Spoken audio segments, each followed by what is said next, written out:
चंद्रशेखर बावनकुळेंनी सुरेश धस यांना ट्रॅपमध्ये पकडला का असा प्रश्न उपस्थित होतोय। सुरेश धस आणि मुंडेंच्या भेटीवरून संजय राऊत यांनी हा सवाल उपस्थित केलाय।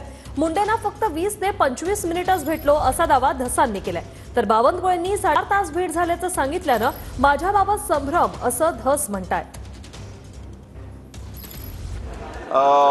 प्रदेशाध्यक्ष त्यांनी मला बोलवलं होतं, हे 30 दिवसापूर्वीचा वेळ असेल।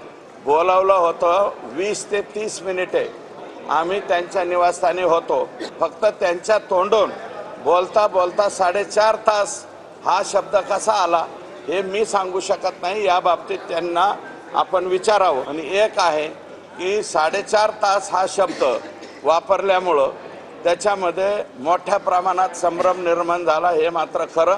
तर 4.5 तास का म्हणले ते माझे वरिष्ठ आहेत, तुम्ही हे बावनकुळे साहेबांनाच विचारा अशी माझी विनंती आहे। की मग बावनकुळे त्यांचे बॉस आहेत ना, ते म्हणतात देवेंद्र फडणवीस आणि बावनकुळे त्यांचे बॉस आहेत। मग त्यांच्या बॉसनीच त्यांना ट्रॅपमध्ये पकडलं का?